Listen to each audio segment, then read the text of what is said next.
aku Maria Suryani dari kelas D dengan NPM 19161 dari Universitas Pasundan, Fakultas Hukum dan Jurusan Ilmu Hukum. Aku buat video ini untuk ujian akhir semester aku dari mata kuliah Hukum Organisasi Internasional di semester 3 ini. Bakal bahas apa sih aku di video ini? Yuk kalian simak sampai akhir aku bahas apa di video ini. Jadi di video ini aku bakal bahas tentang organisasi internasional. Terus keikutsertaan Indonesia dalam organisasi internasional dan manfaat apa aja sih yang didapat kalau misalkan Indonesia ikut organisasi internasional, baik untuk negaranya atau untuk masyarakatnya. Sebelum aku bahas kedua dan ketiga ini, aku akan bahas tentang organisasi internasionalnya dulu secara umum. Apa sih organisasi internasional?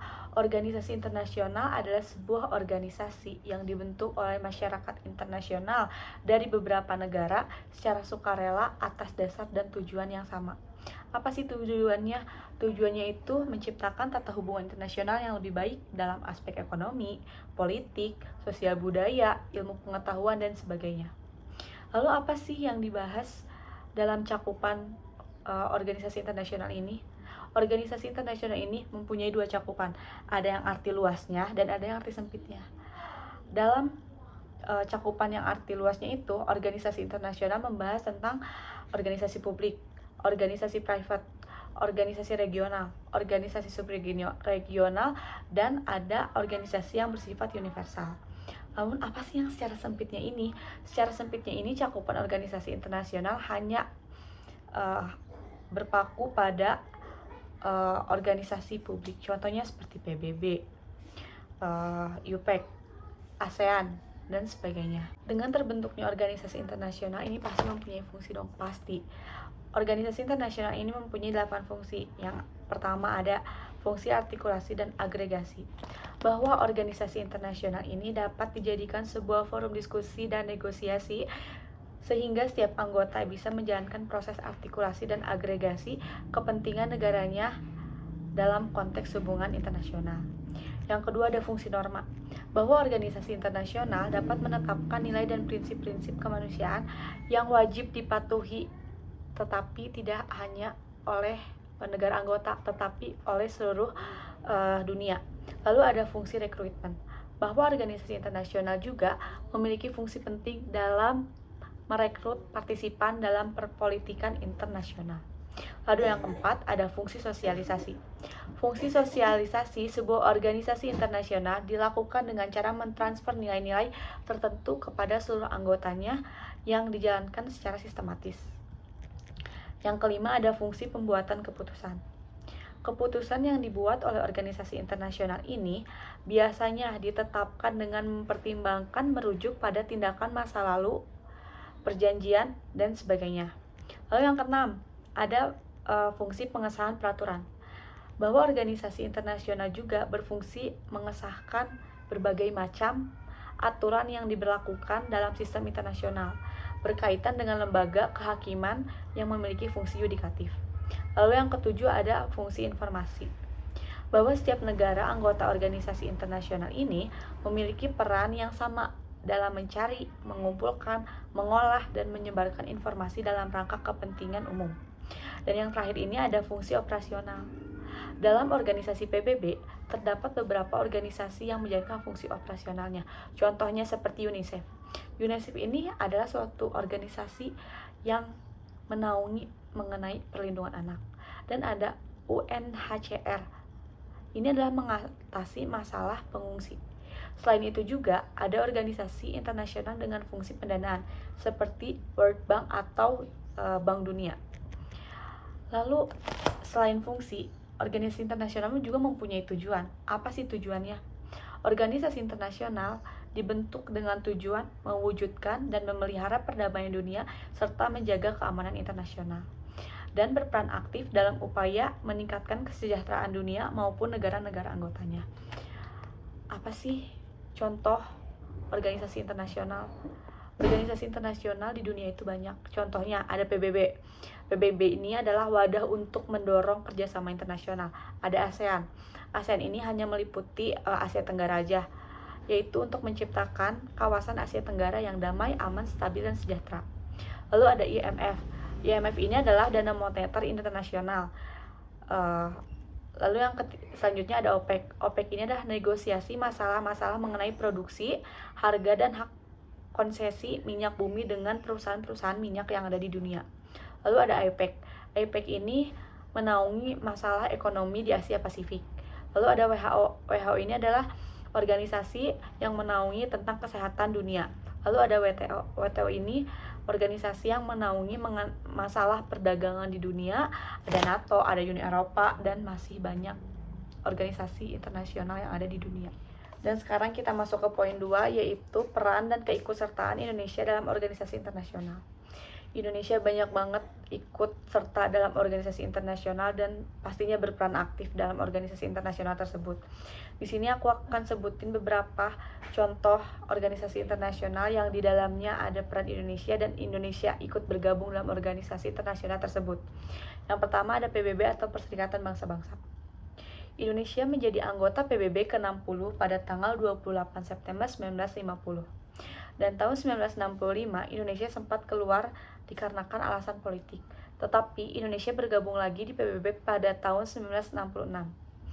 Indonesia berperan aktif dengan mengirimkan kontingen untuk perdamaian dunia, menyelenggarakan konferensi Asia Afrika, mengirimkan bantuan kemanusiaan, dan membantu penyelesaian konflik di berbagai negara. Lalu ada ASEAN. ASEAN ini organisasi yang hanya meliputi Asia Tenggara aja.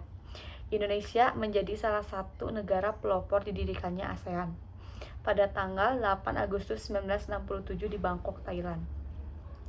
Peran Indonesia dalam ASEAN, bahwa Indonesia menjadi penyelenggara KTT ASEAN, aktif dalam menyelesaikan konflik dengan menjadi perantara perundingan damai, dan membantu para pengungsi akibat konflik atau bencana. Yang ketiga ada APEC.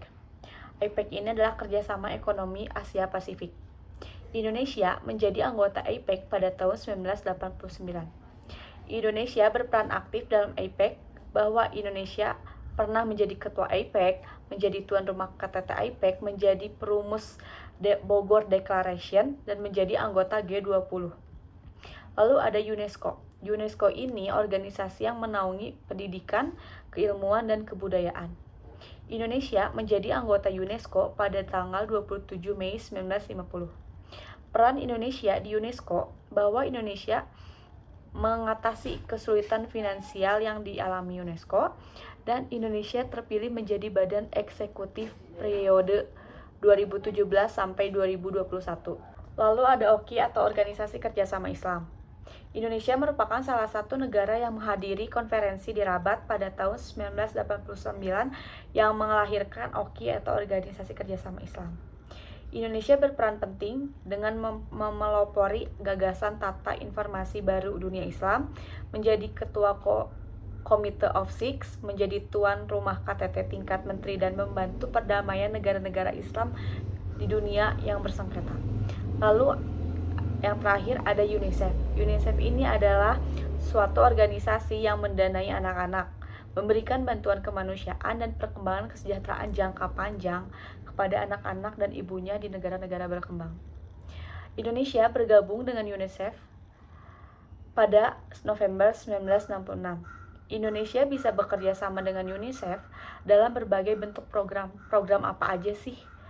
Programnya adalah meningkatkan kesejahteraan, memajukan pendidikan, dan menjamin keamanan anak-anak. Menjamin keamanan anak-anaknya itu di seluruh dunia, bukan hanya negara-negara anggota UNICEF, tapi di seluruh dunia.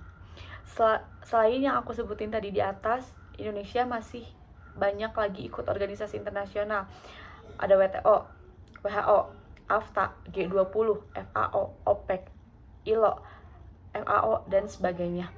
Sekarang kita masuk ke poin terakhir atau poin 3, yaitu apa sih manfaat yang didapetin Indonesia dengan ikut kerjasama organisasi internasional? Apakah penting Indonesia ikut kerjasama organisasi internasional ini? Kalau menurut aku sendiri, Indonesia ikut organisasi internasional itu sangat penting dan banyak banget manfaatnya. Kenapa sangat penting? Salah satunya seperti ini. Ikut serta dalam organisasi internasional untuk meningkatkan hubungan persahabatan yang terjalin antar negara. Dengan ikutnya kerjasama Indonesia di kaca organisasi internasional, maka Indonesia sendiri akan terus mengikuti perkembangan zaman, lebih terkenal di kalangan internasional.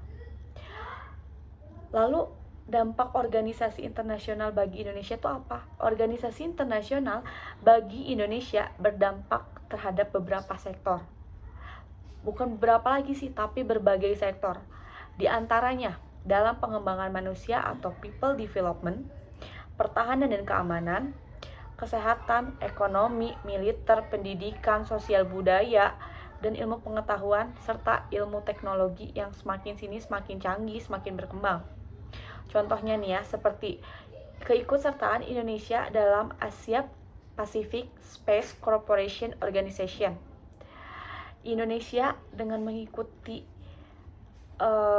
organisasi ini, Indonesia mendapatkan manfaatnya, baik yang berwujud ataupun tidak berwujud.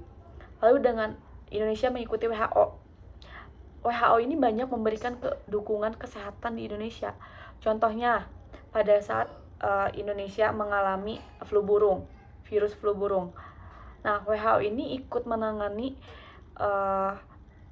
bagaimana agar flu burung di Indonesia itu tidak semakin menyebar dan tidak semakin banyak memakan korban jiwa. Lalu WHO juga memberikan bantuan kepada pemerintah Indonesia dalam mengatasi maraknya peredaran obat palsu melalui Departemen Kesehatan dan Badan Pengawas Indonesia. Lalu ada APEC. APEC ini tadi kerjasama ekonomi Asia Pasifik. Maka dengan keikutsertaan Indonesia dengan APEC itu pasti akan membantu Indonesia di sektor ekonomi dong pastinya. Dengan Indonesia ikut kerjasama dengan APEC ini, maka Indonesia dapat meningkatkan peran masyarakat swasta menuju liberasi perdagangan, dapat menjadi sumber potensi ekonomi perdagangan serta investasi Indonesia. Dan yang terakhir itu dapat memproyeksikan berbagai kepentingan Indonesia berdasarkan konteks ekonomi secara internasional. Maka dari itu, secara kesimpulan atau secara sederhananya, keanggotaan Indonesia dalam organisasi internasional dapat memperluas networking yang nantinya akan sangat-sangat bermanfaat dalam berbagai kerjasama seperti peningkatan kualitas SDM, perluasan modal, pariwisata, investasi-investasi, dan sebagainya. Dengan adanya peningkatan SDM ini akan meningkatkan bargaining power Indonesia di mata dunia, sehingga tentu akan membantu dalam penguatan sektor ekonomi, volunteer, investasi, pariwisata, ekspor impor. Maka dari itu, hal ini yang akan memicu kenaikan ekonomi Indonesia. Secara tidak langsung, dengan naiknya ekonomi Indonesia, atas kerjasamanya Indonesia dengan organisasi internasional ini, maka akan memberi bermanfaat bagi kesejahteraan masyarakat Indonesia. Jadi begitu pentingnya Indonesia ikut kerjasama dalam organisasi internasional, dikarenakan banyak banget manfaat yang Indonesia dapat, itu bisa menunjang kesejahteraan masyarakat Indonesia. Nah, mungkin itu aja yang bisa aku share sama kalian tentang organisasi internasional, tentang keikutsertaan Indonesia, dan penting atau tidaknya Indonesia ikut organisasi internasional.